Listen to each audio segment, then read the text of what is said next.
Herzlichen Dank für dieses schöne Willkommen. Ja, liebe Studierende, liebe Hochschulangehörige und liebe Bürgerinnen, mein Name ist Babette Nimschowski. Ich komme vom Institut für Kompetenz, Kommunikation und Sprachen, welches sich verantwortlich zeigt für die Ringvorlesungen.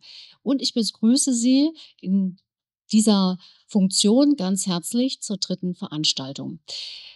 Allerdings ist es heute nicht so ein ganz freudiger Moment, dass wir nämlich über etwas sprechen oder sprechen müssen, was sehr viele von uns betrifft, aber relativ wenig öffentlich thematisiert wird.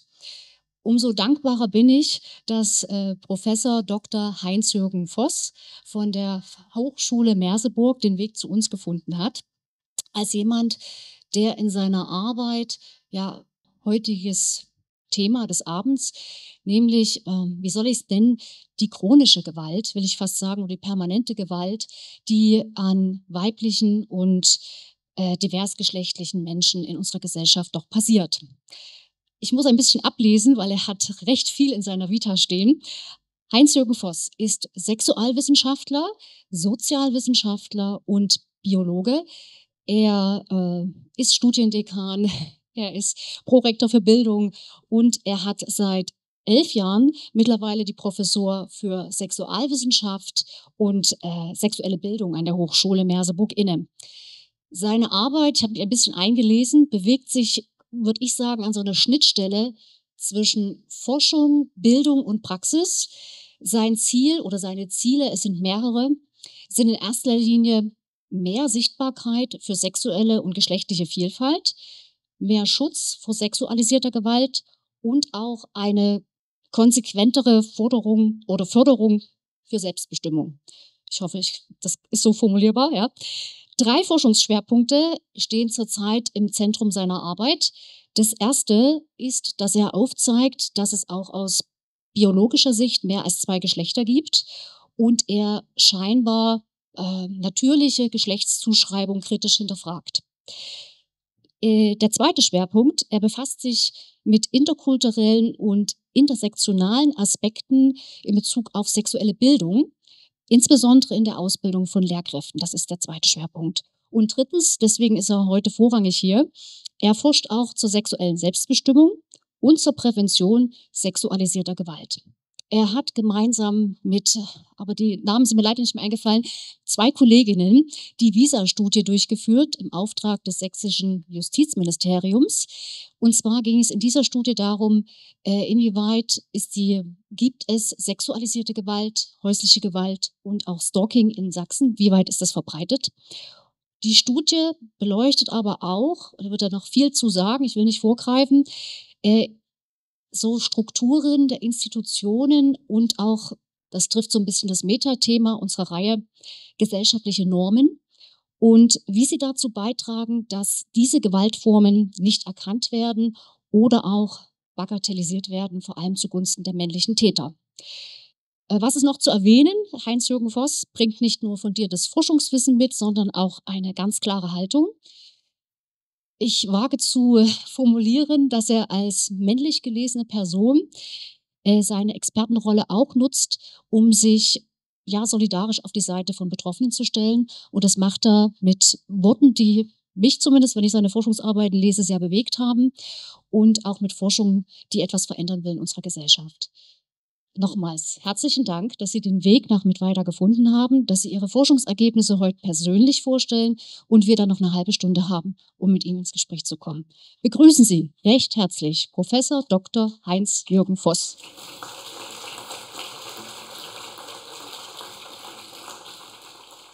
Ganz vielen Dank für die sehr freundliche Vorstellung und insgesamt die Einladung. Uns freut mich sehr, heute in Mittweida sein zu dürfen und eben einen Einblick in die Visa-Studie geben zu können. Ich habe noch 1, 2 weitere Studien, zumindest 2 Folien jeweils mit dazu eingebracht, weil die, glaube ich, auch noch mal ganz inhaltsreich sind und eine lange Tradition haben, nämlich schon auf Forschung seit 1972 mit zurückgehen. Also soll einmal Fall heute fokussiert auf die Viktimisierungsstudie gesehen werden. Das ist eine Dunkelfeldstudie. Ich sage auch zu den Begriffen gleich noch genauer etwas, dass wir uns auch gut austauschen können. Also insofern, wir haben gerade darauf genauer geguckt, was haben konkret für Personen für Gewalt auch tatsächlich erlebt. Und wir gucken uns nicht nur die polizeiliche Kriminalstatistik an, weil nur ein kleiner Teil der Delikte letztendlich angezeigt wird. Vielleicht noch eins noch, zu Merseburg, gesagt. Merseburg, da gibt es den einzigen sexualwissenschaftlichen Studiengang konsekutiv kostenfrei, den es überhaupt im deutschsprachigen Raum gibt. Es gibt keinen weiteren und deshalb, wenn ich gerade in Mittweida bin, möchte ich gerne auch anregen, dass hier einer entsteht. Also insofern, wenn, dafür Raum ist als Masterstudiengang, als Bachelorstudiengang, als Schwerpunkt im Bereich soziale Arbeit in anderen Themenfeldern. Auf jeden Fall lohnt es sich. Wir haben immer auf die 23 Plätze auf die 23 Plätze 250 Bewerbungen und selbst der kostenpflichtige Studiengang wird extrem nachgefragt. Das bedeutet, der Bedarf in dem Themenfeld ist tatsächlich riesig. Daher kommt auch dieses Thema angewandte Sexualwissenschaft, angewandte, deshalb auch genau wie die Hochschule Mittweida. Wir machen eben nicht nur etwas für Theorieleichen, sondern wir gucken auch immer ein bisschen auf die Praxis, natürlich auch theoretisch fundiert, also dass man etwas auch mit dem Wissen anfangen kann. Deshalb die kurzen Einblicke, die ich dazu geben möchte. Einmal gebe ich 2 Folien aus der Partner-5-Studie, dann, 2 Folien noch aus dem unabhängigen Monitoring und dann gehen wir auf die Viktimisierungsstudie über. Wen, grade noch mal 'n paar Ergebnisse genauer interessieren, kann gern auf ifas-home.de sehen, also Institut für angewandte Sexualwissenschaft an der HOM, also der Hochschule Merseburg. Genau, damit die Partner 5 Studie. Da zum Hintergrund, Partner 5 heißt nicht, dass Sie jetzt alle 5 Partnerinnen und Partner haben müssen, sondern es ist die fünfte Welle. Die erste war 1972 durch das Zentralinstitut für Jugendforschung in Leipzig und jetzt sind wir eben in der fünften Welle, haben damit ganz gute Vergleichsdaten für eine sexualwissenschaftliche Entwicklung, sind auch schon zu DDR-Zeiten intensiv im Austausch mit Hamburg gewesen, sodass tatsächlich die Hamburger Studien und die DDR-Studien, die, erst Leipziger und jetzt Merseburger Studien gut im Dialog immer mitstehen. Wie es zu Studien dazugehört, die Arbeit machen ganz viele Leute, die wenigste Arbeit mache dabei im Allgemeinen ich oder die Studienleitung dabei und, man braucht immer einen Mittelgeber. Das war hier das Ministerium für Inneres und, Sport des Landes Sachsen-Anhalt. Also insofern, weil es auch um Prävention sexualisierter Gewalt ging. In der Stichprobe sage ich auch kurz dazu, bei der Jugenderhebung insgesamt 1.400 Personen, auswertbare Fragebögen 860 und in der Erwachsenenerhebung knapp 3.500 in der gültigen Stichprobe, die wir dann untersucht haben. Und dazu nur 2 Ergebnisse kurz dargestellt, nämlich einmal hier aus der Erhebung bei Partner 5 Jugendlichen, nämlich die Belästigungserfahrung, die die Jugendlichen im Alter zwischen 16 und 18 Jahren angegeben haben. Und wir sehen bei den befragten Mädchen und bei den befragten diversgeschlechtlichen Personen, wenn Sie nur auf das oberste Balkenbündel sehen, dass quasi knapp 100% irgendwelche Formen von Belästigung erlebt haben. Darunter steht gleich durch Worte, also das bedeutet Catcalling, zum Beispiel hinterherpfeifen, hinterherrufen, sexualisierte Sprüche, die gemacht werden. Das ist eine sehr häufige Form. Oder eben aber auch Dinge wie Musik, Stalking, auch dadurch kann man sich sexuell belästigt fühlen. Sie sehen dabei auch, na ja, Musik würde jetzt wahrscheinlich die eine oder andere Person sagen: „Ach na ja, das macht ja jetzt nicht ganz so viel aus.“ Also insofern, kann man dann diskutieren. Das kann durchaus auch etwas mit, Personen machen. Aber hier haben wir eher einen Ausschnitt von sexueller Belästigung, wie sie in der Gesellschaft in der großen Breite vorkommt.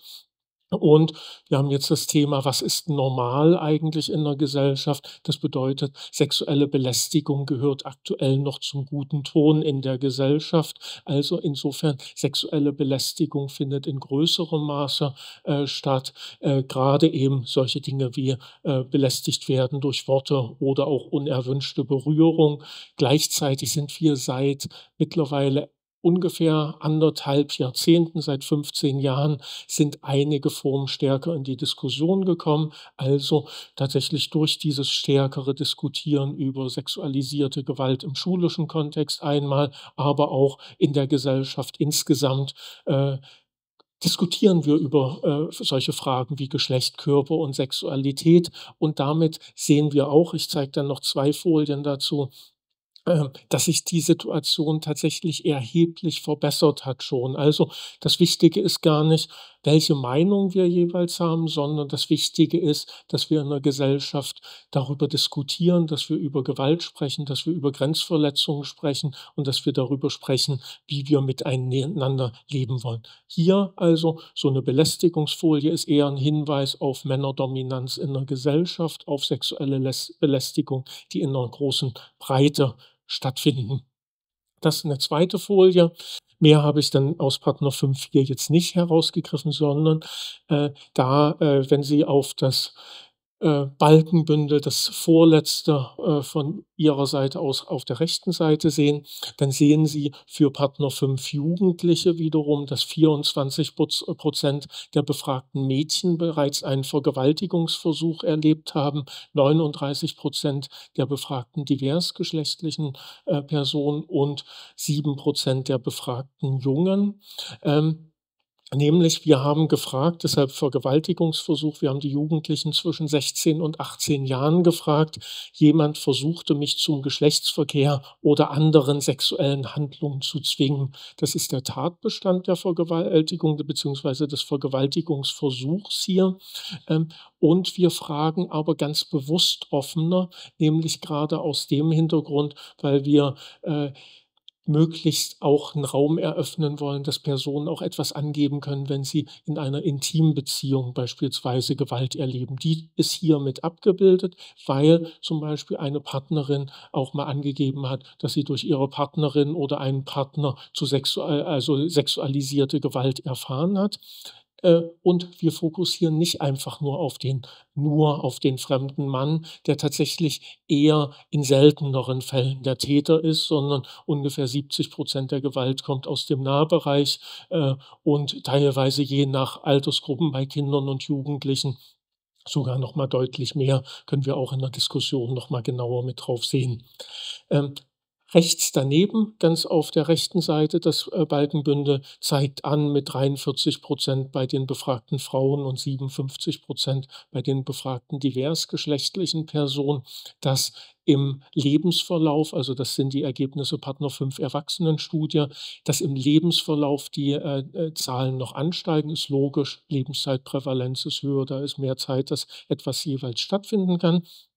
Und, ich habe Ihnen mal dazu gesetzt 1990, 2013, nicht, dass Sie den Eindruck bekommen, dass da 'n Anstieg wäre. Es wirkt erst mal so, aber schauen Sie gerne noch mal bei 1990 auf die Frage, die wir gestellt haben. Und da haben wir gefragt: „Hat schon mal ein fremder Mann versucht, Sie zu vergewaltigen?“ Also, wir haben auf fremder Mann fokussiert und wir haben direkt den Begriff vergewaltigen verwendet, der so aufgeladen ist, dass viele Personen den nicht verwenden wollen würden, weil die sagen: „Ach na, das ist doch eigentlich ein ganz lieber Junge, aber da hat er, grade getrunken und war gar nicht ganz er selbst“ oder so. Also, auch die betroffene Person entschuldigt gern durchaus den Täter dabei oder gibt sich fälschlicherweise eine Mitschuld. „Ja, na, warum bin ich denn mit um die Ecke gegangen oder warum habe ich den denn noch kurz mit aufs, Wohnheimzimmer gehen lassen“ oder ähnliche Sachen.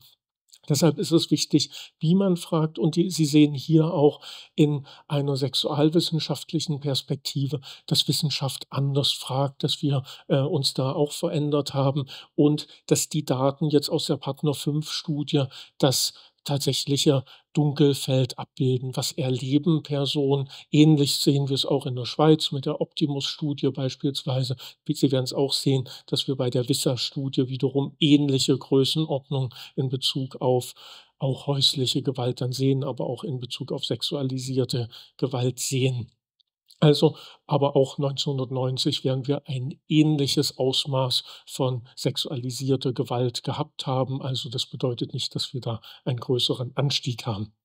Es gibt 2 Folien, die ich Ihnen nicht vorenthalten möchte, nämlich es gibt einige, die durchaus, Grund zu 'ner positiven Einschätzung erstmal sind, nämlich haben sich Personen anvertraut. Und wenn Sie da die blau unterlegten Zeilen sich ansehen, dann sehen wir gerade bei den Personen, die, Kindesmissbrauch erfahren haben, also sexualisierte Gewalt bis zum 14. Lebensjahr, dass im Vergleich die Jugendlichen sich in deutlich höherem Maße, nämlich zu 60% jemanden anvertrauen. Bei den Erwachsenen war es noch deutlich geringer, was sie erlebt hatten, da waren es 39%. Das ist durchaus ein Grund zu einer positiven Einschätzung. Da passiert ein bisschen was. Wir sehen allerdings diese positive Einschätzung nur in Bezug auf Mädchen und Frauen, hingegen nicht, in Bezug auf Jungen und Männer. Da sind gerade Männlichkeitsideale, Männlichkeitsvorstellungen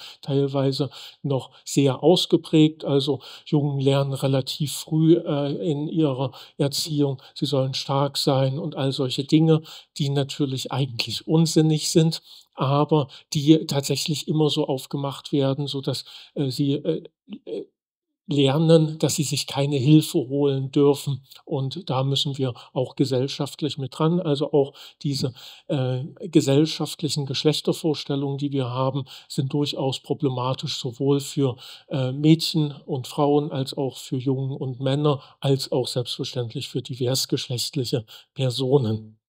Noch eine weitere Folie, die, deutlich aufzeigt, dass wir eine positive Entwicklung haben, jeweils bei den blauen, Zeilen und bei den lila Zeilen. Wenn Sie auf die erste Zeile sehen, dann sehen Sie 23,1% beziehungsweise 21,4%.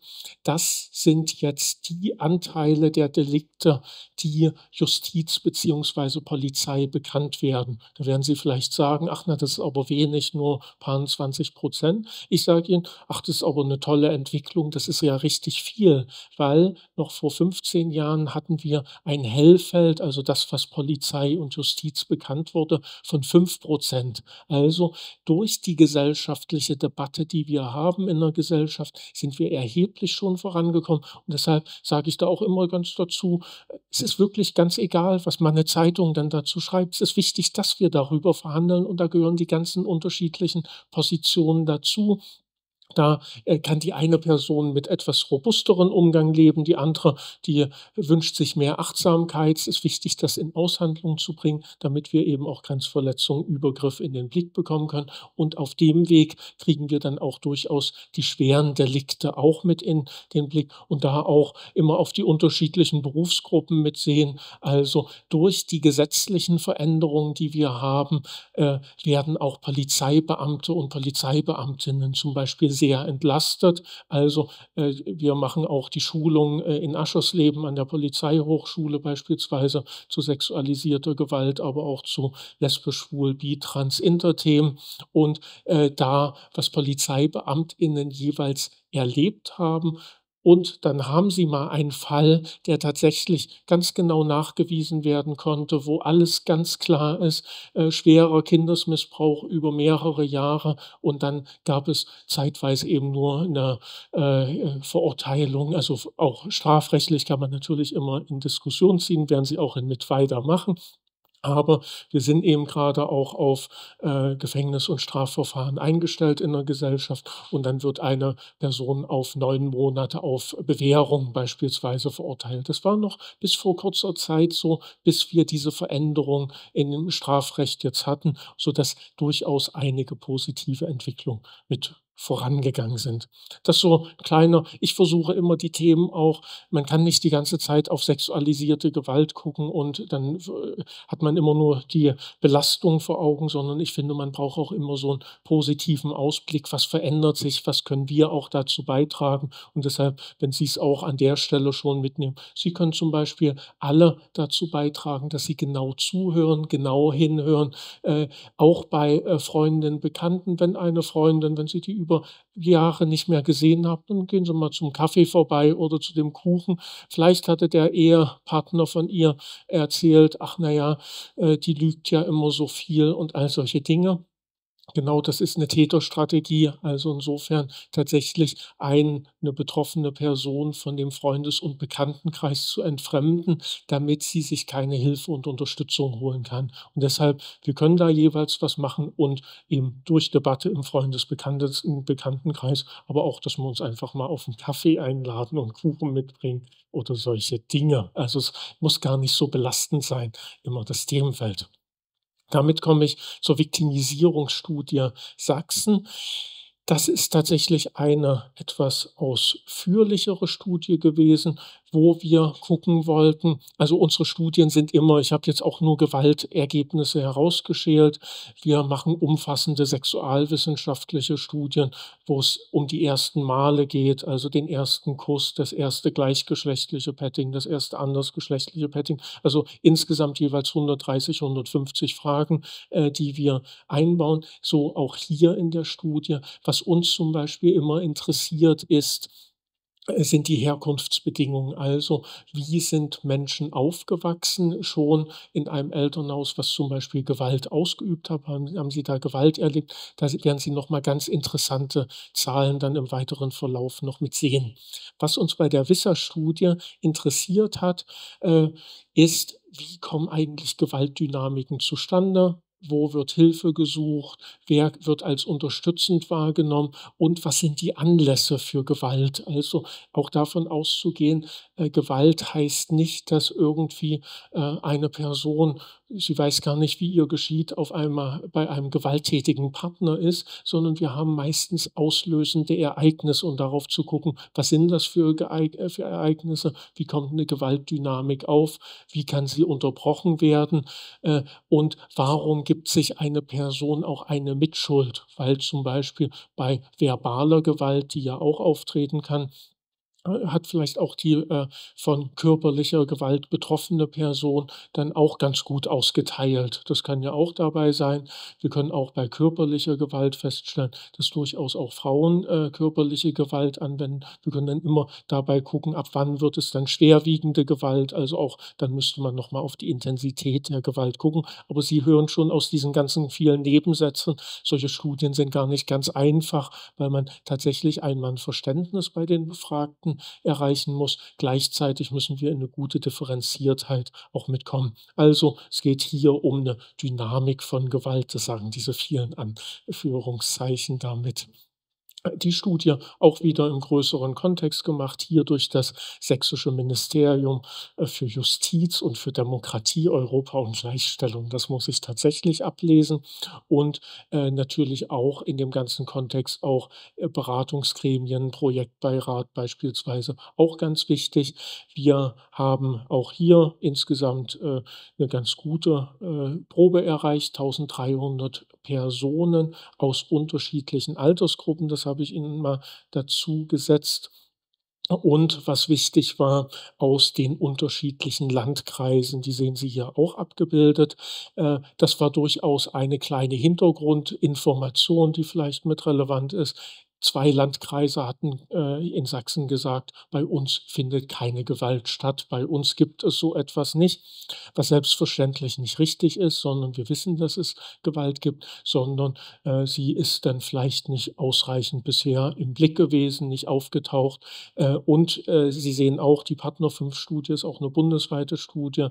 Die anderen Studien kommen auch zu ähnlichen Daten. Also, wir kommen auch nicht zu einer besonderen Belastungszahl in Sachsen, will ich auch dazu sagen, sondern wir haben tatsächlich bundesweit ein Gewaltproblem, an das wir rangehen müssen, in Bezug auf sexualisierte Gewalt und hier dann eben noch weitergedacht häusliche Gewalt, Stalking. Wir haben relativ breit geworben, einmal, über eine Online-Teilnahme, aber wir haben auch über verschiedene Tages und Wochenzeitungen hier geworben. Da waren auch die Zeitungen jeweils sehr angetan. Also, wir haben teilweise eine ganze Seite gekriegt für irgendwie 3.000 €, die sonst 25.000 kostet. Also, insofern durchaus auch eine Unterstützung von Medienschaffenden und, wir haben auch teilweise in den Bussen geworben, auch mit kleinen Plakaten, was auch dazu führte, dass zum Beispiel in meinem Büro dann in Merseburg auch, einzelne Frauen vorbeikamen und gesagt haben: „Ich will jetzt an Ihrer Studie teilnehmen", nämlich, weil sie zu Hause keinen sicheren Zugang zum Internet haben. Sie haben vielleicht einen Computer, aber potenziell der schlagende Partner kann eben auch da drauf gucken. Und viele unserer Unterstützungssysteme hier, also auch in Sachsen-Anhalt, haben noch nicht die Möglichkeit, wie es zum Beispiel in Nordrhein-Westfalen auf den Hilfe- und Opferschutzseiten ist. Da gibt es dann einen Ausschalten-Button, der den Browser sofort schließt und durch das einmalige Klicken auch die gesamte Chronik löscht. Also, es kann auch niemand mehr genauer nachsehen. Die technischen Möglichkeiten sind da. All solche Dinge sollten wir, jeweils auch mit nutzen. Also, hier tatsächlich relativ breit dabei geworben, eben auch um alle Landkreise zu erreichen und auch Personen zu erreichen, die sowohl digital als auch analog, jeweils affiner sind, sagen wir's so.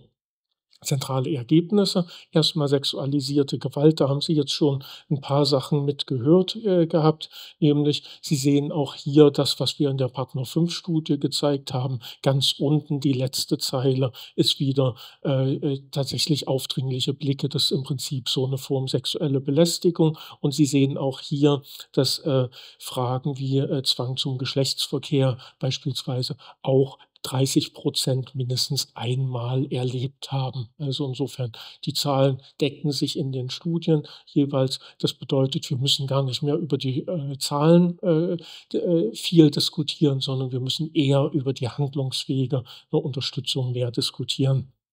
Also, bei den Personen, die Gewalt erlebt haben, können wir sagen, dass sie häufig im Wohnumfeld stattfindet, also tatsächlich einmal der Versuch als auch die Vergewaltigung selbst. Und wir sehen, dass häufiger jüngere Personen oder Personen im jüngeren Alter betroffen sind, aber das ist keineswegs ausschließend dabei, sondern es können alle Personen durch alle Altersgruppen und durch alle Bevölkerungsschichten betroffen sein. Zeige ich Ihnen nachher auch noch auf einer Folie. Und in 90% der Fälle ist der Täter den Personen bekannt. Also, es könnte tatsächlich auch in größerem Maße eine Anzeige beispielsweise erfolgen. Und die Täter sind, nach wie vor meist Männer. Das hat einmal damit zu tun, also 98, 99% geben das an, aber es hat auch teilweise dazu mit zu tun, dass wiederum, ausgeübte Formen von Gewalt, die von Frauen ausgehen, weniger im Blick sind. Das kann man auch über Betroffenenberatungsstellen beispielsweise für Kinder und Jugendliche mit feststellen. Da arbeiten wir beispielsweise mit Wildwasser zusammen, aber auch in Sachsen gibt es da mit Schokura beispielsweise in Dresden, auch mit Wildwasser Chemnitz. Also, es gibt ganz viele sehr gute Einrichtungen auch hier in der Region. Die Anzeigehäufigkeit je nach Deliktform ist unterschiedlich, aber immer gering. Die höchste Anzeigehäufigkeit haben wir im Grunde noch bei Exhibitionismus, zeigt sich auch jeweils so, weil damit in selteneren Fällen eine bedrohliche Situation dann verbunden ist. Also, das bringt mich nicht selbst in 'ne Gefahr, wenn ich eine Person anzeige, und es ist häufig ein fremder Täter. Also, das ist, ein wesentlicher Grund. Hingegen gerade ungewollter Körperkontakt oder eben auch gerade Vergewaltigung, Vergewaltigungsversuch wird noch deutlich weniger angezeigt. Da müssen wir eben was tun, und da kann auch eine Polizei durch eine Ansprechbarkeit jeweils, was beitragen. Ein Leidensdruck nach den Delikten, und hier zwar dargestellt einmal bei Vergewaltigung und Vergewaltigungsversuch, ist auch häufig viele Jahre nach dem Delikt noch hoch ausgeprägt. Also, Sie sehen hier sehr stark oder stark sind so irgendwie, deutlich über 50% bis 2/3. Also, insofern, die Zahlen sind hoch. Häufig haben die Personen noch nicht die Unterstützung bekommen, die sie brauchten. also haben noch einen Unterstützungsbedarf, zum Beispiel über eine Psychotherapie, die auch traumageschult sein muss. Und da kommen wir auf ein paar weitere Themenstellungen, die wir gerne in der Diskussion aufgreifen können, nämlich nur etwa 5% der PsychotherapeutInnen haben ausreichende Fortbildung in der Bearbeitung von Trauma. Also, viele PsychotherapeutInnen bearbeiten gar kein Trauma, sondern zum Beispiel Depression oder Ähnliches, aber eben keine Traumata. Und, also, an solche Stellen muss man ran. Ich darf nicht so viel nebenbei erzählen, aber auch solche Punkte, wie können wir so 'n, Beratungssystem, Unterstützungssystem verbessern, muss immer mit im Blick sein. Personen, die sich Hilfe gesucht haben, gibt es. Also, nimmt zu, hatte ich zumindest bei den Jüngeren gezeigt, aber es gibt, Personen, die sich gerade keine Hilfe gesucht haben, und da sehen Sie hier die Gründe. Also, ich habe mich geschämt. Ich dachte, es glaubt mir keiner. Teilweise auch, ich wusste nicht, wo Hilfen sind, aber tatsächlich, ich habe mich geschämt, sich selbst eine Mitschuld zu geben an, Delikten, die Person zu entschuldigen, die den Übergriff begangen hat. Das sind die häufigsten Gründe. Da gibt es eine Sonderauswertung, die Eva Kubitzer, ich habe sie noch im Foliensatz mit drin, gemacht hat zur Partner-5-Studie. Da hat sie 1.000 offene Angaben zu den Delikten, ausgewertet, wo Personen eben genauer sagen, warum sie keine Hilfe sich gesucht haben, beziehungsweise keine Anzeige bei Eva Kubitzer erstattet haben. So, keine Hilfe gesucht. Also, Sie können es selber lesen. Ich, verweise nur mal kurz auf ein, 2 Zitate. Nämlich: „Ich glaubte ihm, dass ich selbst schuld war“, oder „Ich habe Vergewaltigung und Anwalt gegoogelt und die ersten 3 Treffer waren: ‚Egal, was Ihnen eine Frau vorwirft, wir, die renommierte Kanzlei so und so, verteidigen Sie. Wir holen Sie da wieder raus, denn die Frau kann eh nichts beweisen. Das hat mich so fertig gemacht, dass ich nichts angezeigt habe.“ Also, auch da müssen wir selbstverständlich mit ran. Bei aller natürlich immer, Personen sollen sich Unterstützung holen können, und auch bei aller Unschuldsvermutung. Also, wir haben durchaus zu Recht ein vernünftiges Justizsystem in diesem Land, aber dennoch müssen wir dann gucken, wie können eben auch Betroffene von Gewalt jeweils eine Unterstützung bekommen. Also, auch wenn eine Person sowas liest, dass dann auch dagegen steht: „Wir unterstützen Sie“, also, dass man eigentlich auch bei Suchen dann ähnliche, Zahl von Stellen mitfindet. So, hier, welche Unterstützung war hilfreich, ist, eine wesentliche Ableitung. Also, bei Psychotherapeutin steht dann Vergewaltigungsversuch 74%, dahinter steht dann 84%. Die 74% heißen also, das in Klammern, 74% der Betroffenen haben eine Psychotherapeutin aufgesucht, und 84% von diesen 74% fanden es hilfreich. Also, die wird als sehr hilfreich eingeschätzt. Bei der, es geht dann gerade nach dem, wie häufig wurde es wahrgenommen. Also, Fachberatungsstelle haben noch 59% dann wahrgenommen in Bezug auf Vergewaltigungsversuch. 69% fanden es hilfreich, und das Frauenhaus steht ganz unten, aber weil es seltener genutzt wurde, aber es wird als besonders hilfreich von den Personen erlebt, die es genutzt haben. Wenn Sie hingegen beispielsweise auf die Zahlen bei einer Justiz sehen, dann sehen Sie, dass die Zahlen bei 20% liegen, die dabei eine Rolle spielen. Bei der Polizei sehen wir ein Drittel.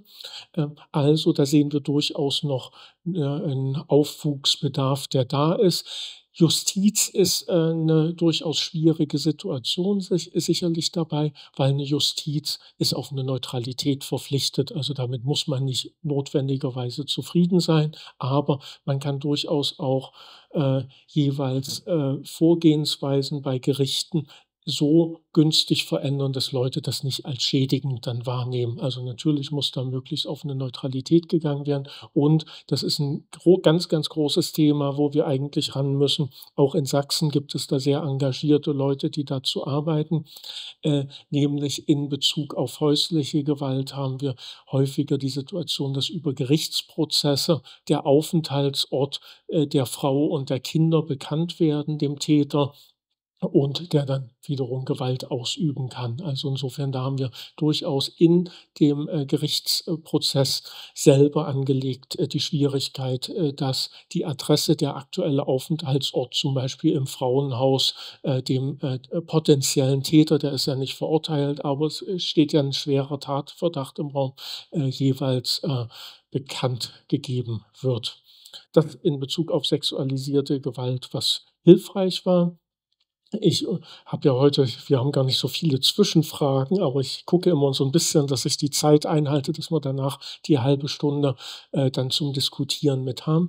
Der zweite Punkt in der Studie: häusliche Gewalt. Sie werden sehen, das ist keineswegs identisch dann dabei, sondern das können ganz viele verschiedene Themen noch mal mit sein. Sie sehen hier als kleine Quintessenz: Auch hier haben viele Personen schon häusliche Gewalt erlebt, also ungefähr 45 wurden schon bedroht, 35 wurden geschlagen. Wir haben auch hier einen höheren Leidensdruck und wir haben auch hier die Situation, dass sich Personen schwieriger Hilfe holen können. Wir haben aber auch die Situation, dass Personen dann über Umwege auch einer gewaltförmigen Beziehung entkommen, also die konkret gelebten Beziehungsverhältnisse sind durchaus pazifistischer und friedlicher als die erlebten Erfahrungen. Also Personen versuchen auch aus dem Kontext jeweils rauszukommen. Es gibt so ein paar Hürden, die würde ich nachher auch noch aufgreifen, die dazu führen, dass eine gewaltvolle Beziehung nicht verlassen werden kann. Auch hier noch mal zu den TäterInnen. Jeweils sehen wir breit aufgestellt. Partnerin kann Täterin sein, Familienmitglied können TäterInnen sein, ansonsten auch MitbewohnerInnen, aber auch Geschwisterteile. Also ganz unterschiedliche Zahlen, die haben Sie selber dabei wahrgenommen. Im Allgemeinen tatsächlich Partnerschaftsgewalt besonders ausgeprägt. Deshalb die folgenden Folien beziehen sich entsprechend auch auf Partnerschaftsgewalt und nicht auf häusliche Gewalt im Allgemeinen. Hier sehen Sie, und das finde ich eine relativ wichtige Folie, nämlich wieder den ausgeprägten aktuellen Leidensdruck bei den Personen und nämlich die zu Hause geschlagen wurden und die zu Hause bedroht wurden. Und da sehen Sie, wenn Sie die Zahlen, die orangenen und die Balken wieder zusammenzählen und die blauen zusammenzählen, dann sehen Sie, dass die Personen, die zu Hause bedroht wurden, durchaus sogar einen höheren Leidensdruck haben, als stark oder sehr stark ausgedrückt, als die Personen, die konkret geschlagen worden sind. Das ist ein ganz wichtiger Hinweis, weil mitunter ging man so ein bisschen bagatellhaft darüber hinweg, wenn Personen zu Hause bedroht wurden oder es konnte gesagt werden, da ist ja noch nicht viel passiert oder es wird die Gewalt, die gegenüber mitbetroffenen Kindern ausgeübt wird, dann unterschätzt. Also Kinder werden häufig erpresst, häufig bedroht durch den Täter, auch die Täterin. Und deshalb ist es wichtig, genau diese Bedrohung auch als Gewaltform mit wahrzunehmen, sodass da tatsächlich eher noch mal auch eine Unterstützung überhaupt greifen kann, weil häufiger, wenn der konkrete Gewaltakt beendet ist, also zum Beispiel der Mann der Wohnung verwiesen ist, vielleicht dann eine Trennung herbeigeführt wurde, dann wird gesagt: „Ach na ja, die Kinder wurden ja nicht geschlagen“ und Ähnliches, aber dass die Kinder zum Beispiel auch 'n Bearbeitungsbedarf haben, aber dass auch die betroffene Frau oder auch der betroffene Mann dann einen Bearbeitungsbedarf hat, das ist dabei weniger im Blick und deshalb müssen wir darauf genauer gucken. Ich hatte schon die Herkunftsbedingungen angesprochen. Auch dazu möchte ich gern was sagen. Also Herkunftsbedingungen bedeutet immer, wie sind die Personen aufgewachsen? Das ist so eine kontinuierliche Frage, die wir in der Partnerstudie auch seit 1972 immer erfragen. Und wir sehen, dass tatsächlich die Jugend deutlich friedfertiger geworden ist. Also 1990 haben noch 50% der befragten Jugendlichen angegeben, dass sie im Elternhaus schon geschlagen worden sind. Heute sind das sind das etwa 10%. Also wir sehen eine erhebliche Veränderung und das nicht nur in den Studien Ost, sondern wir sehen das auch in den Weststudien. Also da haben wir in Hamburg ähnliche Belastungszahlen mit Gewalt vorher und eine ähnliche friedliche Entwicklung nachher, also gerade nach 1990, hat jetzt nichts mit Wiedervereinigung zu tun, sondern eher darum, dass, ganz viele Debatten auf den Weg gekommen sind, auch zu Vielfalt, Selbstbestimmung, Integrität. Äh, Da ist einiges passiert, was jetzt dazu führt, dass, Kinder weniger oft geschlagen werden.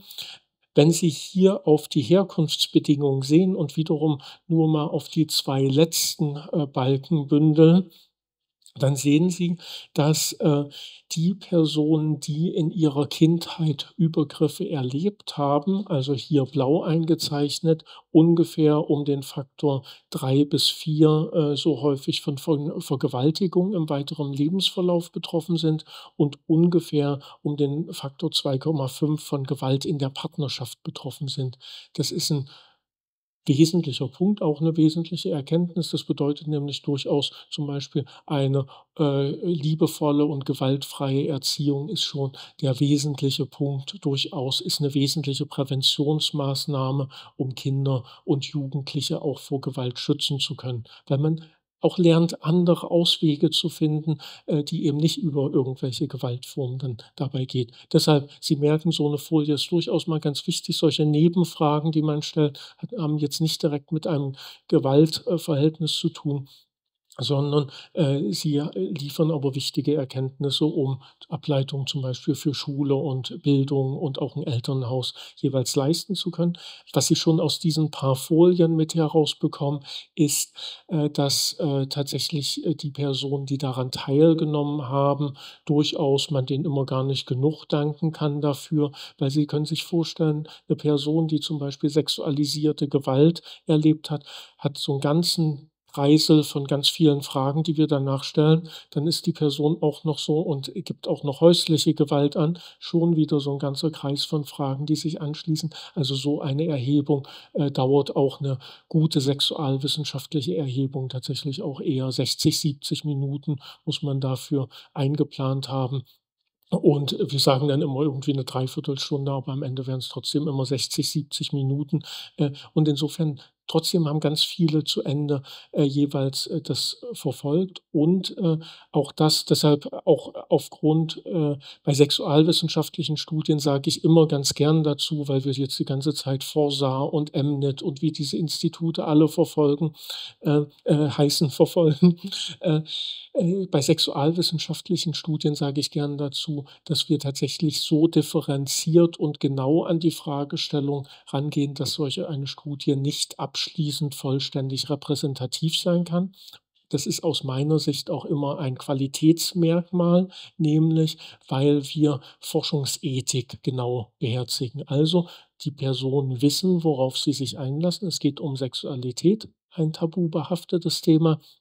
Es geht um Gewalterfahrung, ein tabubehaftetes Thema, und sie lassen sich dann darauf ein, an Studien teilzunehmen. Es gibt, keine Hinweise darauf, dass eher Personen, die, sexualisierte Gewalt erlebt haben, an Studien teilnehmen. Das lässt sich nicht zeigen, weil da durchaus 'ne größere Abwehr auch vorhanden sein kann. Also, dass man gerade nicht daran teilnimmt, weil, 'ne Retraumatisierung auftreten kann. Das belastende Merkmal wird noch mal hervorgeholt und Ähnliches. Also, wir haben keine Hinweise darauf, dass, Personen, ob sie Gewalt erfahren haben oder ob sie nicht Gewalt erfahren haben, daran eher teilnehmen. Die Zahlen in der Größenordnung, wie ich sie Ihnen vorstelle, die werden, in den ganzen breiten Studien gedeckt. Also, zum Beispiel, wir tatsächlich da, gucken wir auch nach 'ner guten Verträglichkeit, aber die Partnerstudie beispielsweise bei Jugendlichen wird oft in Schulklassen durchgeführt, wo wir natürlich auch den Raum eröffnen, dass Personen, den Raum verlassen können. Dann haben wir jeweils noch eine weitere Betreuungsperson mit dazu gesetzt. Auch welche jugendliche Person macht das? Das machen ein, 2 vielleicht im Klassenverband. Die anderen nehmen daran teil und lesen vielleicht nicht oder wie auch immer, also haben auch ihre Strategie, sich zu schützen. Aber da haben wir tatsächlich relativ viel Druck und eine relativ hohe Repräsentativität, die wir erreichen können. Und deshalb, die Optimus-Studie in der Schweiz beispielsweise, da zeigen sich ähnliche Entwicklungen immer wie in Deutschland, genau wie auch in Österreich ist es auch ähnlich. In der Schweiz, da wurden beispielsweise auch 6.500 Jugendliche der 9. Klasse befragt und sie kommen zu ähnlichen, Daten. Gerade da wurden ausführlicher die Belastungen erfragt und weniger das, was an Sexualität auch schön sein kann. Gehen wir noch ein bisschen weiter, da vielleicht noch Partnerschaftsgewalt noch ein bisschen ausdifferenzierter. Auch da noch mal, einmal 37% haben Partnerschaftsgewalt erlebt und es sind 51% der Personen, die Beziehungserfahrung haben. Es müssen ja nicht alle Personen Beziehungserfahrung haben. Es kann auch immer ganz günstig sein, keine Partnerin, keinen Partner zu haben. Die Belastungen, sind tatsächlich durch alle, gesellschaftlichen Schichten ausgeprägt. Ich habe es hier mal nur übereinander gestellt. Eigentlich die Quintessenz dieser Folie soll sein: Wir können nicht sagen, dass die, mit gutem Bildungsabschluss per se nicht betroffen sind, sondern wir sehen immer eine gewisse Varianz in den Zahlen. Aber wir sehen nicht, dass irgendwie, also, zum Beispiel Schulabschluss, sehen wir eine gewisse Varianz zwischen 47 und 61%, aber wir sehen eigentlich, die Belastungen gehen durch alle Bevölkerungsschichten hindurch. Und wir sehen, auch zum Beispiel solche Fragen finanzielle Lage und so spielt eine kleine Rolle, aber tatsächlich, wir haben so verbreitet, auch eine Partnerschaftsgewalt, dass wir nicht sagen können, ein Merkmal ist da das Zentrale und wir sollten darauf fokussieren, nämlich immer auf einzelne Personengruppen zu fokussieren, führt eher dazu, dass die Gewalt nicht mehr sichtbar ist, also dass die Gewalt, die von anderen ausgeübt wird. Deshalb sind teilweise diese zugespitzten Debatten für Einzelne, also entweder für ökonomisch schlechter gestellte Personen oder auch Personen mit Migrationserfahrung, die sind eher nicht, förderlich, um tatsächlich, insgesamt, sexualisierte Gewalt, in den Blick zu bekommen, weil damit tatsächlich die sexualisierte Gewalt durch mehrheitsdeutsche Männer aus der Mittelschicht oder aus der Oberschicht, wenn wir so wollen, dann eher unsichtbar gemacht wird und sich da die große Masse der Bevölkerung dann auch entschuldigen kann. Psychische Gewalt, was sind Formen, die eigentlich als Partnerschaftsgewalt dann auftreten können? Ich habe es Ihnen hier einfach mal dazugestellt, also Androhen von Schlägen, Erniedrigung, Herabwürdigung vor anderen, abwertende oder spöttische Kritik, Beschimpfung, Gaslighting, Ghosting.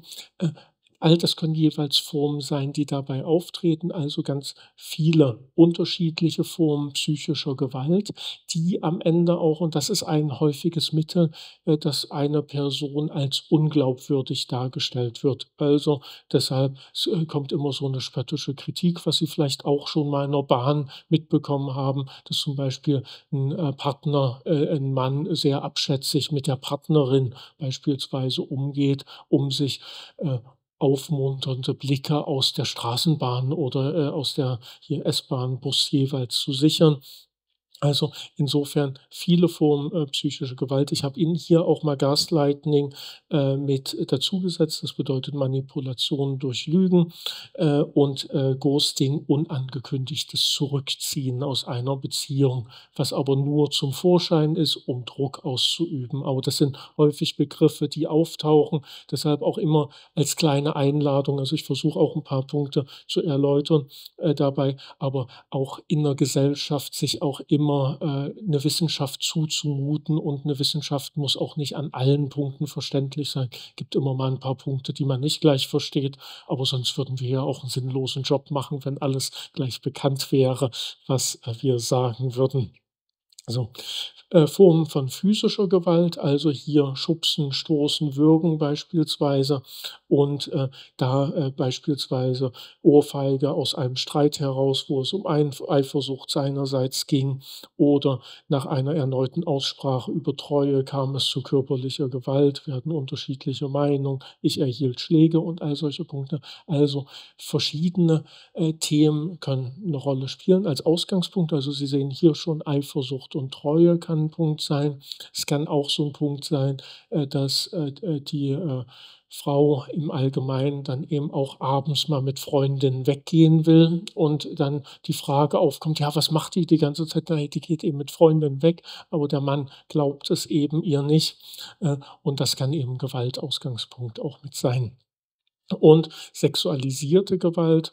Sie merken auch, ich hatte vorhin mal den Begriff Kindesmissbrauch verwendet. Hier steht jetzt sexuelle Gewalt, sonst verwende ich sexualisierte Gewalt.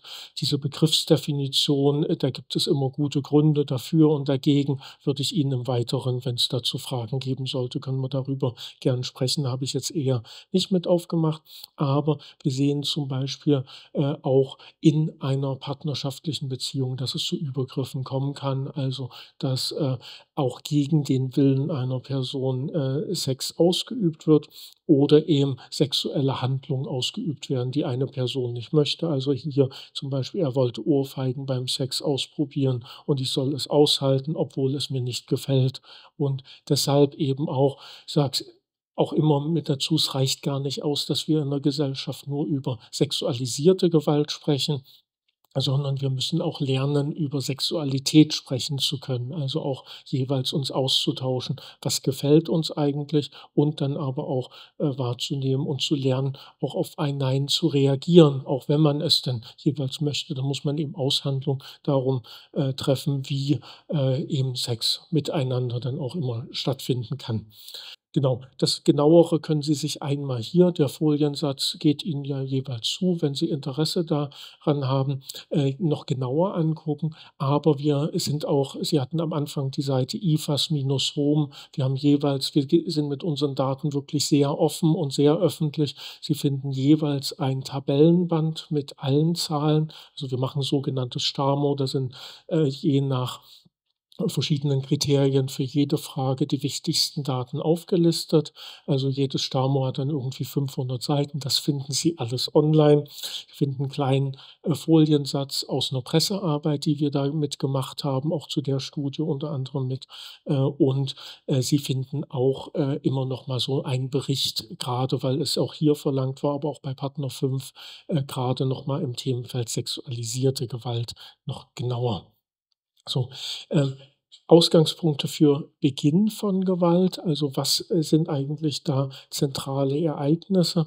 Und tatsächlich 78% der Befragten können ein konkretes Ereignis benennen. Also es kann zum Beispiel sich darauf gerichtet haben, dass also, dass zum Beispiel ein Kind geboren wurde, das 'ne Heirat auf den Weg kam. Und man kann immer durchaus relativ klar unterscheiden, noch mal nach kinderlosen oder nach kinderlosen Paaren oder bekinderten Paaren. Also, Paare mit Kindern jeweils dann dabei. Und hier die Folie wollte ich eigentlich, nämlich es gibt einmal relativ unspezifische Ausgangspunkte, die eine Rolle spielen können, also Streit, Meinungsverschiedenheiten, Unstimmigkeiten.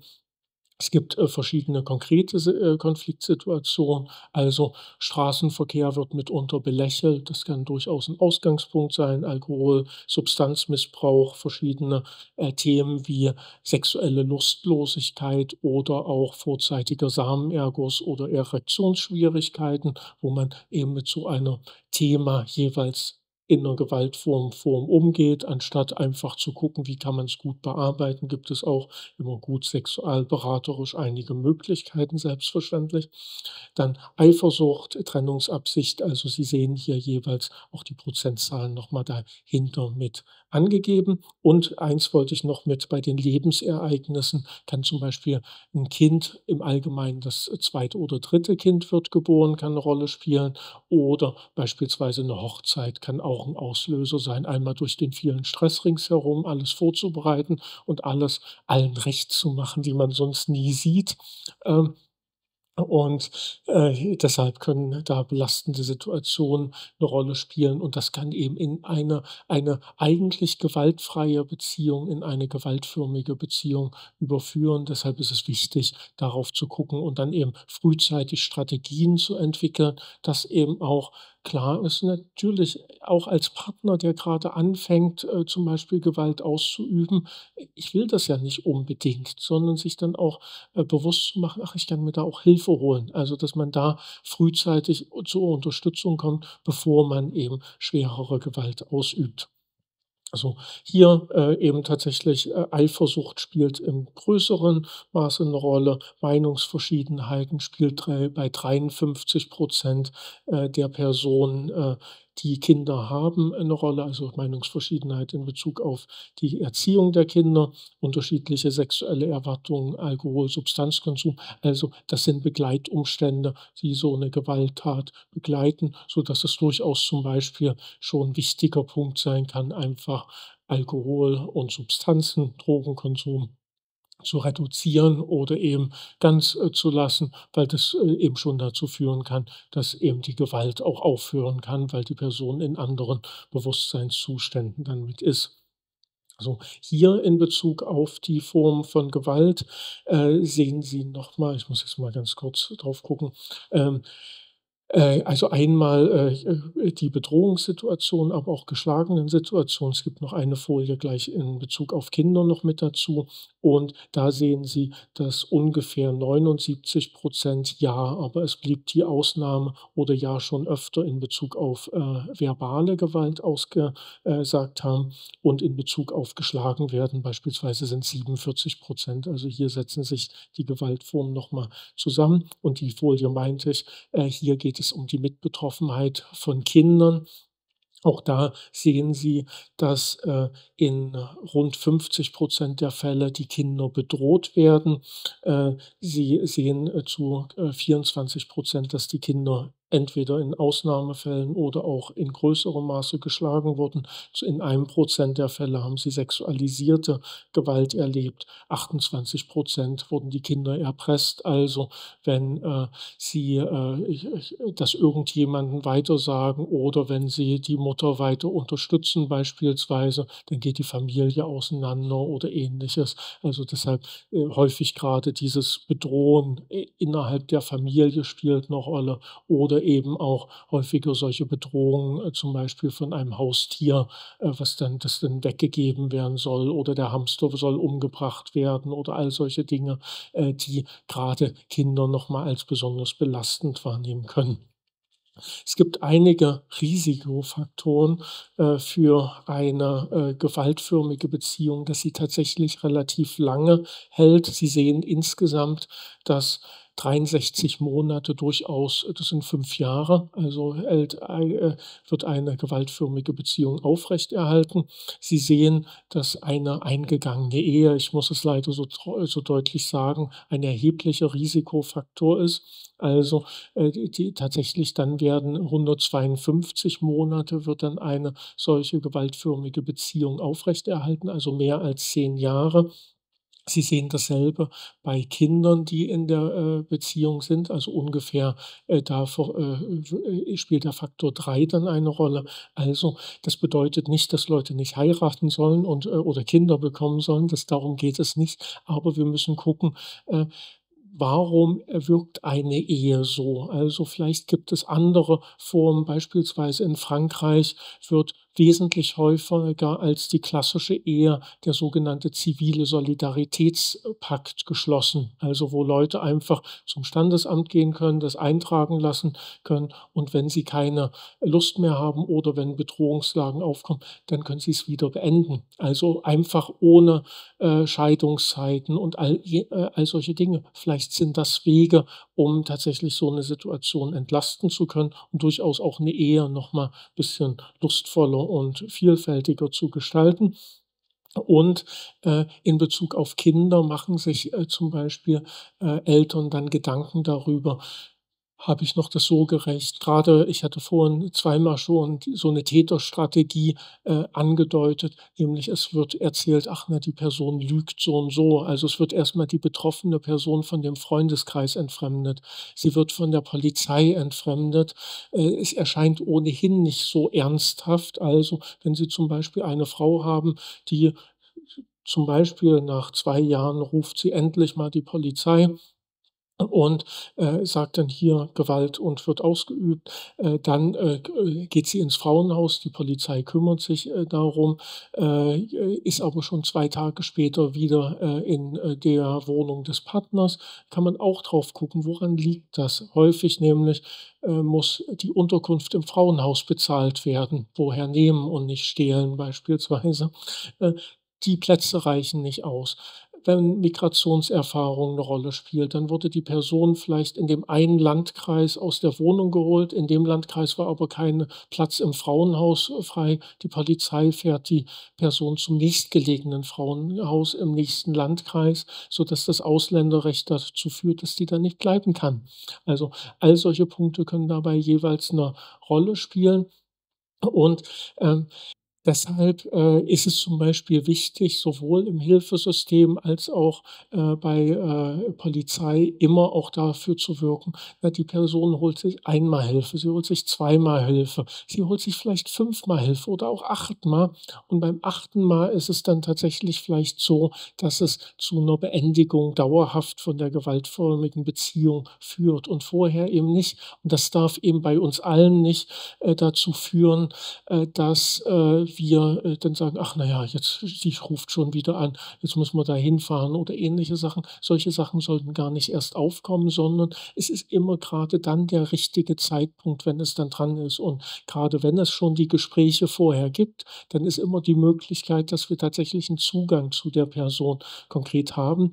Und in einer Veranstaltung wurde mal gesagt: „Ach na ja, soll man ja nicht so ganz ernst nehmen dann immer dabei“, so mit auch dem Stichwort Pack schlägt sich, Pack verträgt sich oder Ähnliches. Das ist ein falscher Ansatz. Und davon müssen wir sehr grundlegend auch in einem Grundverständnis weg, sondern wir müssen tatsächlich auch als Zivilgesellschaft jeweils hinhören und auch Aufmerksamkeit haben. Die Trennungsphase auch noch mal mit in den Blick zu nehmen, die ist auch durchaus beachtlich, nämlich bei Verheirateten 20 Monate ist dann die Trennungsphase lang, wenn sie schon eingeleitet wird. Also, insofern haben wir durchaus, auch hier noch mal Themenfelder, an die wir mit herangehen müssen.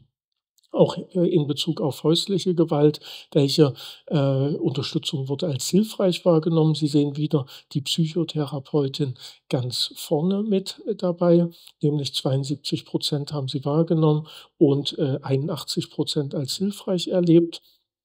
Die Fachberatungsstelle sehen Sie ähnlich, auch bei 66 Polizei mit 45 auch durchaus ganz gut dabei. Also, wir sehen, bei allen ist es nicht bei 100 sondern wir haben jeweils Fort und Weiterbildungsbedarfe, die eine Rolle spielen. Und Justiz taucht hier noch mal mit auf, mit 34 Das heißt, hat eben auch eine andere Rolle teilweise mit da drin. Es gibt, für Polizei wir haben immer das verbunden mit qualitativen Rückmeldungen, die gegeben werden konnten. Also, es gibt zum Beispiel, sehr deutliche, sehr positive Rückmeldungen. Also, das letzte in dem oberen Viererbündel, der vierte Anstrich zum Beispiel, Fernhalteanordnung Anordnung hat Stalking beendet. 'Ne sehr klare Aussage. Damit wurde durch die Polizei 'ne Situation unterbrochen und die Polizei agiert da durchaus sehr klar. Aber es gibt eben auch andere Situationen, die 'ne Rolle spielen, nämlich wie Aussagen wie: „Da muss erst etwas Richtiges passieren“, haben mich mehrfach zweifeln lassen. Und die zweite Aussage: „Der Vorwurf, nicht früher gekommen zu sein, hat mich sehr verletzt.“ Und das kann eben auch 'n Punkt sein. Tatsächlich 'n Thema ist immer grade dann dran, wenn es grade dran ist. Es gibt da nicht 'n zu spät oder Ähnliches, sondern, es gibt häufig hemmende, Umfelder, die 'ne Rolle spielen können. Ich, gebe mir eventuell erst mal 'ne Mitschuld an, den Handlungen dann dabei. Also, sind ganz viele psychische Barrieren, die 'ne Rolle spielen können. Und deshalb kann es eben 2 Jahre dauern, 4 Jahre dauern, bis jemand sich Rat und Unterstützung sucht. Und es ist aber immer ganz richtig, dass die Person sich Unterstützung sucht, und zwar zu dem Zeitpunkt, äh, weil damit kommt sie in ein Hilfesystem und kann Unterstützung erhalten. Und auch wenn ich selber mitfühlend bin und sage: „Na ja, warum hat die das 4 Jahre, 8 Jahre ausgehalten, obwohl sie 3 kleine Kinder hat?“ So, natürlich kann da jeweils eine Frage aufkommen. Nein, sie hat jetzt den Schritt gemacht, sich hier Unterstützung zu holen. Und ich kann die 8 Jahre gar nicht beurteilen, weil ich gar nicht das Erleben habe dabei. Also, der psychische Druck, der aufgebaut wurde, der Gewaltdruck, der aufgebaut wurde, dass vielleicht ein Kind die ganze Zeit gefangen gehalten eher wurde, so denn im Prinzip, wenn die Frau Wege außerhalb der Wohnung hatte oder Ähnliches. Ich kann es gar nicht genau beurteilen. Dabei also mache ich es auch am besten nicht, in den Situationen, sondern freue mich, dass jetzt eine Person da ist, die Unterstützung bekommen kann. Und alle weiteren Dinge müssen dann eben durch Hilfeunterstützungssysteme und aber auch gegebenenfalls durch einen Justizprozess, dann, geklärt werden. Ich muss, glaube ich, mal auf die Uhr gucken. Ach, das ist 38, ach, Sie haben das gar nicht so deutlich gesagt. Ich mache relativ zügig. Ich will nämlich dazu sagen und ich, lasse dann auch den letzten Punkt, dass wir noch 20 Minuten dann zum Sprechen haben. Nämlich, hier Fachberatungsstelle, möchte ich darauf hinaus die ist hier nicht genauer differenziert. Also, es ist nicht klar, in unserem Fragebogen wurde jetzt eine Fachberatungsstelle für Betroffene sexualisierte Gewalt oder eine einfache Familienhilfe oder Ähnliches aufgesucht, weil wenn wir das gemacht hätten, dann wäre der Fragebogen nicht mehr zum Ende gekommen, sondern das ist eben offen gelassen und wir sehen hier eine Vermittlung zu einer Selbsthilfegruppe zum Beispiel sehr positiv. Dann während Trennung Infos über Hilfsangebote erhalten sowie Gesprächsangebote.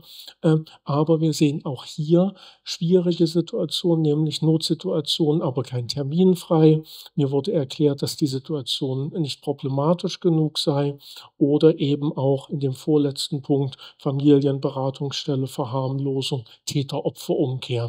Also, ich möchte darauf hinaus, auch nicht immer nur auf die andere Profession kritisch zu gucken, so, das aus 'ner sozialen Arbeit guckt man immer gerne in Richtung Polizei und Justiz.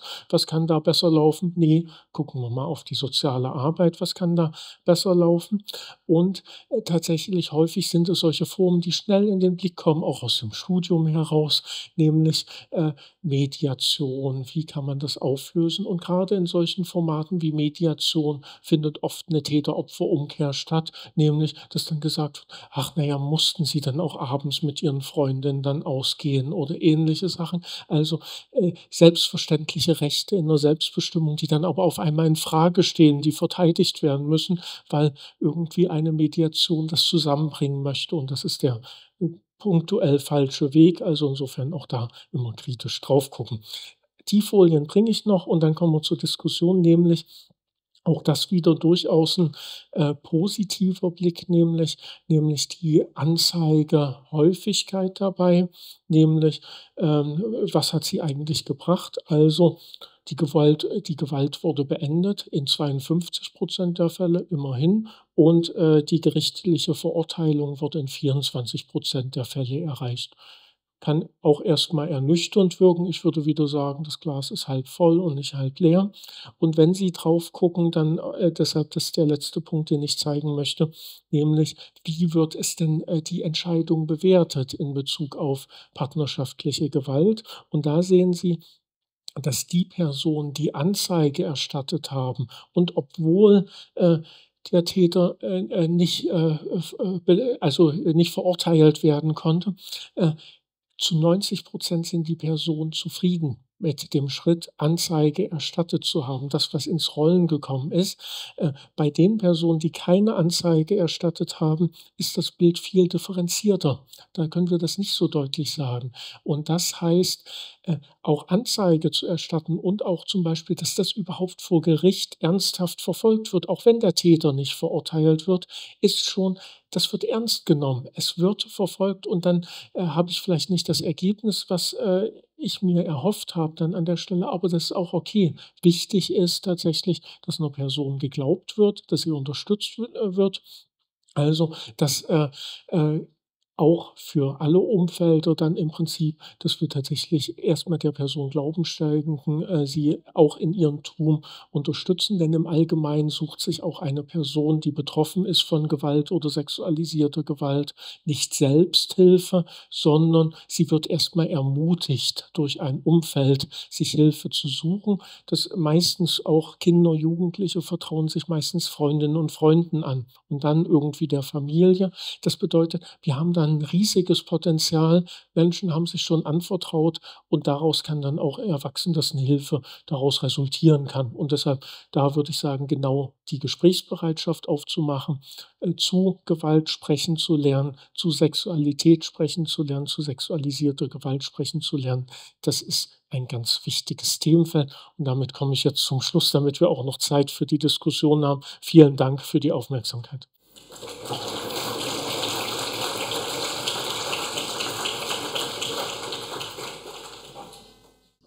Also von meiner Seite erstmal herzlichen Dank für die sehr ausführliche Darstellung dieser Daten. Es war sehr eindrücklich und ich bin jetzt auch ein Stück weit labilisiert und muss selber viel nachdenken. Ich weiß nicht, wie es Ihnen geht. Ich schaue mal in die Runde. Gibt es Fragen an Professor Voss zu den Inhalten, die er vorgestellt hat? Da drüben. Ich komme zu Ihnen rum, damit Sie gut hörbar sind.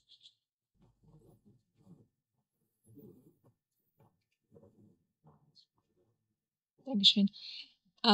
Ich hätte eine Frage und zwar, man liest ja jetzt immer häufiger in den Nachrichten Femizid, jeder zweite Tag Femizid und die Gewalt an Frauen steigt. Woran genau wird das festgemacht? Ist es wirklich so, dass die Gewalt steigt oder ist das einfach nur durch die mediale Aufmerksamkeit jetzt so viel deutlicher geworden? Genau. In Bezug auf Femizide können wir tatsächlich feststellen, dass die Zahl der Femizide ansteigt. Auch durchaus, weil sie eher als solche bekannt werden. Häufiger, Sie wissen, auch aus Medienberichterstattung, manchmal wurde einfach gesagt, es war ein Familiendrama oder Ähnliches. Dann kommt das gar nicht in den Blick. Insofern 'ne Mischung von beiden in Bezug auf Femizide. In Bezug auf häusliche Gewalt und sexualisierte Gewalt und durchaus auch Gewalt gegen Kinder, sexualisierte Gewalt gegen Kinder, steigen die Zahlen eher nicht an, sondern es kommt, das hatte ich bei diesen paar 20% sind jetzt Hellfeld geworden in Bezug auf Kindesmissbrauch. Äh, Das bedeutet, wir gucken genauer hin. Es gibt eine breitere Öffentlichkeit, die das Ganze interessiert. Das heißt auch, es landen mehr Fälle in der polizeilichen Kriminalstatistik und deshalb sind mitunter auch die Berichterstattung, wo dann sehr skandalisierend erstmal aufgemacht wird, dass die Zahlen wieder angestiegen seien, sind 'n bisschen irreführend, weil man durchaus sich freuen muss, dass die Zahlen ansteigen, weil tatsächlich mehr ins Hellfeld kommt. Und, die im Dunkelfeld haben wir schon die ganze Zeit so hohe Zahlen. Gibt es weitere Fragen? So, jetzt komme ich ganz schwer zu Ihnen. Ich vertraue Ihnen das Mikro an.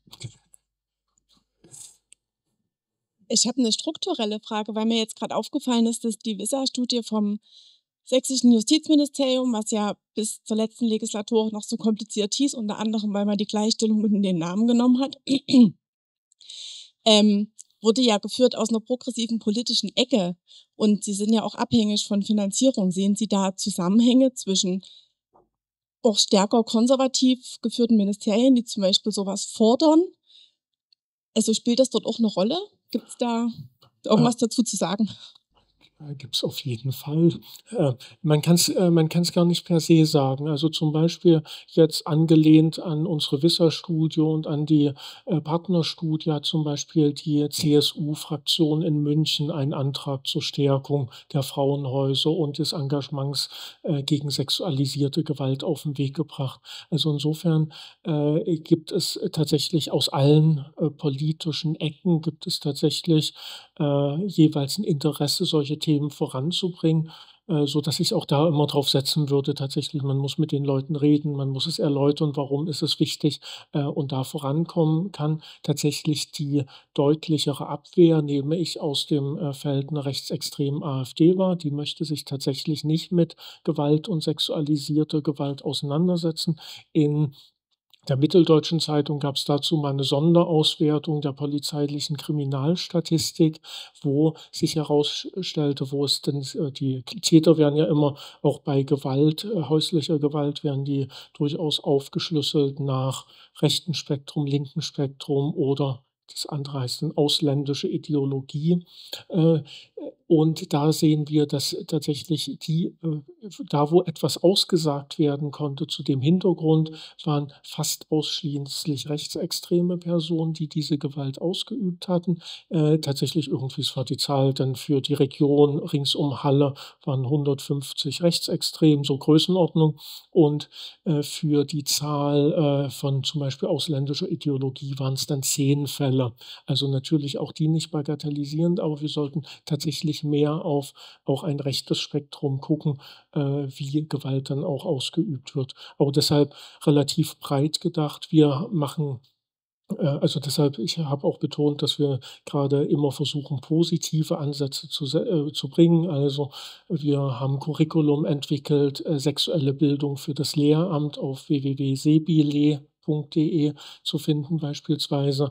Das ist erstmal durch eine Bundesförderung auf den Weg gekommen. Die zweite Förderlinie hat dann nicht gegriffen, dass man es stärker in die Breite bringen kann. Und seitdem ist aber ein Drogeriekonzern eingesprungen und finanziert zum Beispiel das Projekt weiter, sodass, was jetzt im Moment dazu führt, aber durchaus die Verbindung staatlich und danach unternehmerisch, dass zum Beispiel an den pädagogischen Hochschulen in Baden-Württemberg das Thema sexuelle Bildung eingeführt wird, an verschiedenen Universitäten wird es mit eingeführt, auch in Baden-Württemberg, in Trier, Rheinland-Pfalz, in Koblenz, in Halle beispielsweise, in Leipzig auch werden jeweils Inhalte eingeführt. Und das sind so Punkte, die nach und nach im Wissen verbessern können.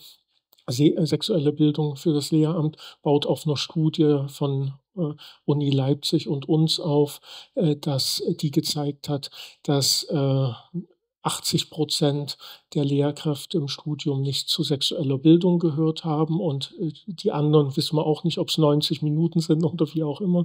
Und 92% hatten nicht zur Prävention sexualisierter Gewalt gehört. Also auch da muss man ran. Also deshalb an allen Ebenen vorankommen. Und hier Sachsen zum Beispiel, da hoffe ich natürlich, dass jetzt keine drastischen Kürzungen in den Bereichen kommen, die sich teilweise andeuten. Also das hören wir jetzt von Kooperationspartnern. Das wäre ungünstig gerade in dem Themenfeld und zwar für alle Geschlechter, also auch eine Jungenarbeit, Männerarbeit, eine Mädchenarbeit, Frauenarbeit würde darunter leiden. Und tatsächlich Sachsen ist zum Beispiel im queeren Bereich beispielhaft mit der mobilen Queerberatung. Die gibt es nirgendwo anders in der Bundesrepublik so gut und ich finde, darauf sollte man auch viel mehr stolz sein. Und da kommen wir auch nach und nach hin und ich glaube, da kann man auch mit Personen arbeiten. Was mir in der Region auffällt, durchaus, ich spreche eher für Merseburg und Halle. Ich denke, wir sollten viel mehr Selbstbewusstsein zeigen, auch immer zeigen, was dann gut ist. Also deshalb sage ich zum Beispiel, Sexualwissenschaften, sage ich auch mit Inbrunst an Überzeugung, kommt aus Merseburg, dann kommt ganz lange also dann kommt erstmal eine Weile nichts, dann kommt Hamburg und dann kommt ganz, ganz, ganz lange nichts. Also und da tatsächlich auch drauf zu gucken und so und das auch herauszustellen und tatsächlich sich nicht hinter Dingen dann zu verstecken, sondern es wird Forschung gemacht in Sachsen, Sachsen-Anhalt und das auch so nach außen auszudrücken. Und da finde ich, manchmal behindern wir uns eher selbst, als dass das von außen kommt, sondern Selbstbewusstsein, manchmal ein bisschen Arroganz, das hilft dann auch schon ganz gut weiter. Vielen Dank. Gibt es noch Fragen? Wir hätten noch Zeit für eine Frage. Ich eile.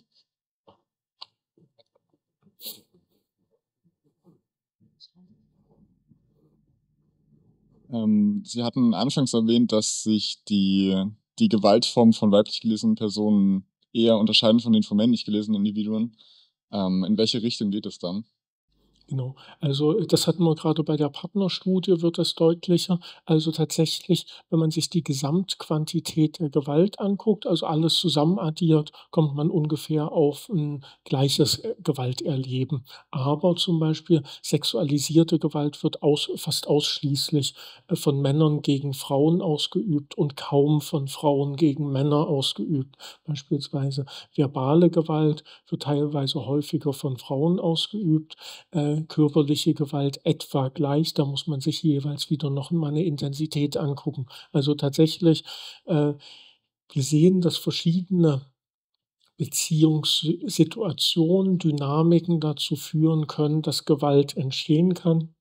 Und da müssten wir immer mit reingehen. Also deshalb gerade, was sind Ausgangspunkte von Gewalt? Das ist ein wichtiger Punkt. Und da, wenn man da einsetzen kann, wenn wir da Hilfen und Unterstützung haben, dann, kann das zum Beispiel förderlich sein. Gibt in der Schweiz, manchmal ist die da deutlich besser, mit dabei. Gibt's zum Beispiel in einem Kanton, also wir haben einen Studiengang, der in der Schweiz mit ist.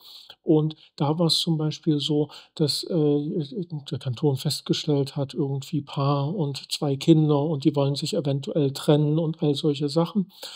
Und dann hat der Kanton beispielsweise die Sexualberatung finanziert, nämlich um zu gucken erstmal, liegt es vielleicht an solchen Themenfeldern? Und wenn ich, hier mit, anbringe, sexuelle Unlust oder, zum Beispiel Erektionsprobleme, vorzeitiger Samenerguss, vorzeitig ist auch immer so eine Frage, frühzeitiger ist vielleicht besser ausgedrückt, weil was wäre vorzeitig? Äh, Da kann man jeweils, auch durch Übung und durch 'n Selbstverständnis, 'n Blick zum Beispiel auf 'ne eigene Selbstbefriedigung, 'n paar Körperübungen mit, Atmung, Muskelspannung kann man einiges machen. Also, tatsächlich, man kann an die Themen herangehen, wenn sie bekannt werden und Leute sagen: „Ach na ja, das ist ganz selbstverständlich. Ich kann mir auch, Sexualberatung holen. Ich kann mir verschiedene sexualpädagogische Dinge mit holen.“ Und wenn wir vielleicht auch dabei ankommen, dass zum Beispiel ein Paar sagt, na ja, sexuell irgendwie, wir haben so gar nichts, was hier so übereinstimmt dann dabei. Also, die eine Person möchte es ein bisschen robuster, die andere Person möchte es, zärtlicher. Dann ist es vielleicht auch was, dass man, auch sich in Bezug auf die Sexualität trennt, aber trotzdem ansonsten zusammen ist. Also, es kann unterschiedliche Wege geben, die, 'n gutes Zusammenleben von Menschen ermöglichen können und da ein bisschen mit ranzugehen, kann vielleicht hilfreich sein. Das ist ein gutes Stichwort, gutes Zusammenleben. Ja, das haben wir jetzt rausgehört, dass das so wichtig ist, wie viele Stellschrauben es gibt, wie wichtig es ist, als Gesellschaft offen über all diese Themen zu reden. Also Tabus brechen, miteinander drüber sprechen und wie lange das auch braucht, dass es wirkt, ne? Zeigt die Zahlen ja auch und dass wir durchaus auf einem guten, fast guten Weg sind. Darf ich das so sagen? Genau, also das auch als kleine positive Ableitung. Im Zweifel, deshalb hatte ich es auch mit aufgeblättert, die Bücher sind alle auch als Open Access, einfach als PDF zugänglich. Also Sie können einfach auf die Verlagsseite gucken und sich die als PDF runterladen und mal reingucken, was Sie interessiert und was Sie nicht interessiert, lassen Sie bleiben. Also insofern auch da gerne demokratisch mit Wissen umgehen. Gibt es vielleicht auch sonst, ich lade auch immer fast dazu ein, ich weiß schon, Sie leiten schon aus, gibt auch immer die Möglichkeit, auch eine kritische Anmerkung zu bringen. Also, muss ja gar nicht immer nur der Diskussionsraum sein, aber auch wenn jemand sagt: „Ach na ja, habe da was ganz anderes gelesen und möchte auch hier mal widersprechen“, auch das gerne als Raum, wenn das jemandem so geht, wäre das immer auch möglich. Ganz genau. Wissenschaft bietet auch Reibungspunkte und wir dürfen gern darüber diskutieren. Das leitet wunderbar über zur nächsten Folie, wenn ich Sie bitten darf, da einmal drauf zu klicken. Geben Sie also, natürlich erstmal dürfen Sie natürlich klatschen.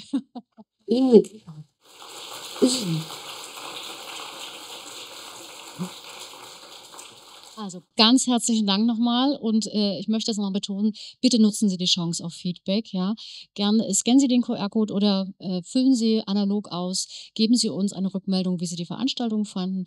Gern dürfen Sie sich natürlich auch an Professor Voss wenden und ja, Gehen Sie in die Bibliothek, lesen Sie, dann wird die Hausarbeit auch besser. Kann ich nur so sagen.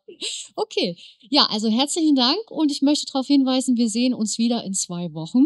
Dann geht es unter das Thema, was ist psychisch normal, was ist psychisch gesund. Und danach sehen wir uns wieder nochmal in 2 Wochen, die 1. Mai-Veranstaltung. Und bitte denken Sie dran, wir durchbrechen einmal unseren Dienstagszyklus. Wir weichen auf Montag aus. Nochmal ganz kurz erwähnen. Ich wünsche Ihnen einen angenehmen Abend. Ich denke, da wird noch viel auf der Hirnrinde vielleicht zergehen heute Abend. Machen Sie das gern. Bis demnächst.